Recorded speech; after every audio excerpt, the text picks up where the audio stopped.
Ya, ya oke. Semuanya selamat malam. Kali ini kakak akan langsung saja ke materi ya. Kakak akan gunakan dua perekam. Satu menggunakan ininya langsung di zoom, satu lagi menggunakan ini recording ya. Jadi recording itu Paston capture biar semuanya terrekord. Jadi pada kesempatan kali ini kakak akan coba share materi yaitu terkait dengan peta pita ya. Tadi sampai di mana cerita peta pita ini menghilang ini tadi karena terlempar semua ya. Kita coba ya peta pitanya. Oke ya, ini kelihatan ya semuanya. Siap, ya. Ya, jadi peta-peta ini adalah peta yang kita gunakan ketika melakukan perjalanan. Ya, jadi kalau misalnya kita melakukan satu kegiatan, kalau di pramuka kan kita kenal dengan istilah pengembaraan, kemudian ada perjalanan haralintang dan sebagainya, ada kegiatan-kegiatan outbound. Nah, ini biasanya ada satu tambahan menu kegiatan yaitu berupa pembuatan peta pita. Nah, apa saja alat yang kita gunakan? Nanti alatnya yang pertama menggunakan pensil. Tadi sudah kakak ceritakan mengapa pakai pensil, karena supaya nanti gambar atau peta yang kita buat kita mudah ubah ya, atau kita mudah modifikasi sesuai dengan apa yang kita inginkan. Artinya gambar-gambar yang kita buat kan mungkin sekali tidak bisa sempurna ya, atau tidak puas dengan gambar itu, maka kita bisa segera ganti kalau kita pakai pensil. Beda dengan kalau pakai pulpen atau spidol, itu sangat sulit kita ganti. Kemudian perlu ada penggaris, kemudian ada kertas yang jelas ya, kemudian ada kompas ya untuk menentukan arah, kemudian ada meja kerja atau tempat untuk kita gunakan menggambar. Kemudian hal yang perlu diperhatikan yang pertama adalah penentuan skala. Ini perbandingan skalanya berapa misalnya. Mudah-mudahan adik-adik di geografi sudah mengenal ya bagaimana perbandingan skala itu. Kemudian pembuatan keterangan. Nah, ini penting bagaimana kita membuat keterangan supaya apa yang kita buat itu nanti minimal menggambarkan apa yang ada di lapangan ya. Jadi misalnya yang kita temui apa. Jadi sekali lagi peta-peta ini adalah peta yang menggambarkan perjalanan kita yang menampilkan situasi yang kita lihat di sekitar kita.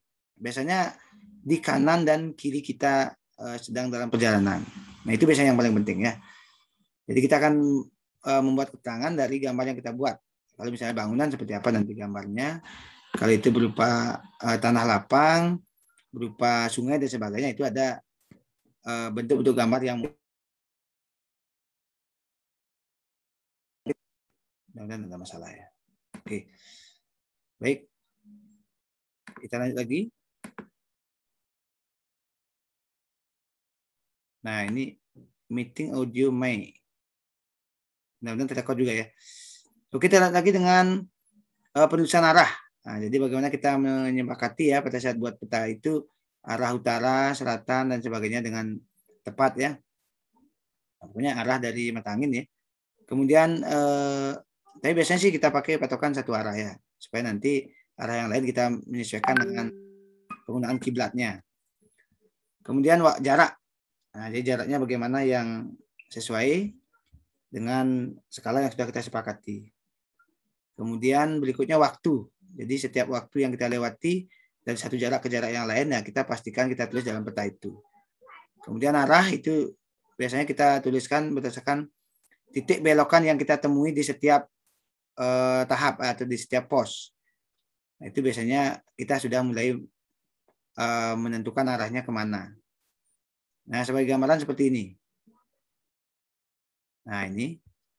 Jadi kita berikan nama tabel petanya adalah dari nomor, dari pos ya, kalau bisa dibilang pos.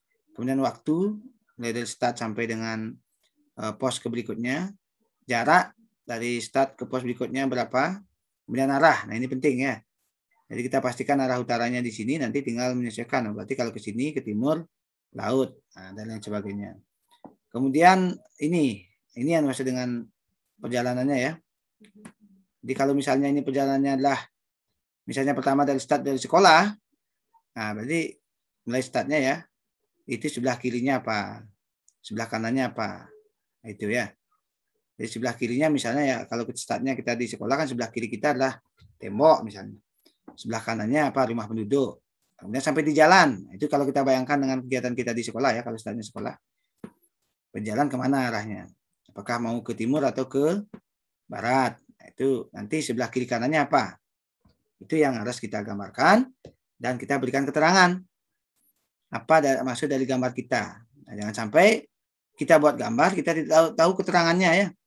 Kita buat gambar kotak, ini kotak apa ini, kotak amal atau apa gitu misalnya, padahal kotak yang kita gambar itu maksudnya tanah kosong gitu ya. Nah, itu kita harus sepakati dengan baik.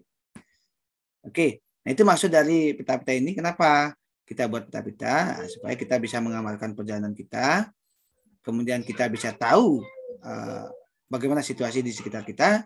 Suatu saat kita kembali ke jalan itu, kita tidak usah atau tidak mengalami kesulitan lagi. Kemudian sebagai laporan, apakah kita memang benar melewati tempat itu atau kita membohongi panitia pelaksana ya. Artinya kita misalnya disuruh berjalan ke suatu tempat dengan jarak 1 kilo, kita sudah setengah kilo sampai karena kita memotong jalan. Nah, itu salah satu bentuk kecurangan ya, kecurangan ketika kita melakukan sesuatu perjalanan sesuai dengan apa yang menjadi tugas yang diberikan kepada kita. Nah, itu jadi banyak hal ya yang kita dapatkan. Yang pertama adalah manfaat untuk pribadi, manfaat untuk kelompok kalau itu bermain dengan kelompok. Kemudian yang berikutnya adalah manfaat untuk atau sebagai kontrol untuk panitia. Nah, kemudian kita dengan ini gambar-gambar umum yang bisa kita gambarkan ketika kita ingin menggambarkan sebuah gambar dalam peta-peta kita. Oke, nah, jadi adik-adik, kakak rasa adik-adik jauh lebih banyak berpengalaman dalam bidang ini ya. Nah, kalau ahlinya mungkin kalau di sekolah kita ya Kak Budi ya, Kak Budi, Kak Pasa itu sudah biasa dengan hal ini. Jadi kalau kakak lebih banyak di administrasi sebenarnya, kalau kegiatan kepramukaan, nah kakak biasanya lebih kontrolnya di proposal, kemudian di kegiatan-kegiatan yang berkaitan dengan administratif itu kakak biasanya maksimal membantu ya.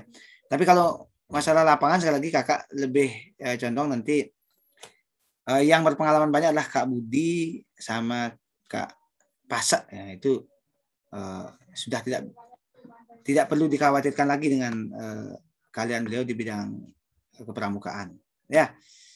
Oke. Nah, jadi kakak tidak akan berlama karena kakak tahu bahwa adik-adik juga memiliki kesibukan ya tersendiri. Kakak berterima kasih. Masih kira-kira suara kakak terdengar ini? Masih. Jangan sampai terlempar ini. Ini terlempar ini biar nanti videonya tidak terpotong. Terima kasih adik-adik sudah mengikuti kegiatan pembinaan sangat singkat ini dari kakak. Mudah-mudahan dengan informasi peta-peta ini adik-adik bisa nanti menerapkannya. Yang jelas pesan kakak adalah kepada pengurus ambalan, kepada bandara, tolong siapkan diri untuk perekrutan anggota baru. Ya, jadi siswa kelas 10 itu kakak mohon supaya segera direkrut. Stop ya.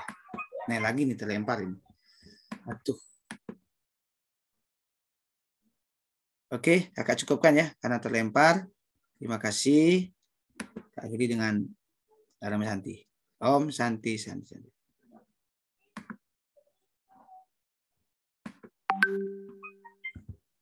Wow.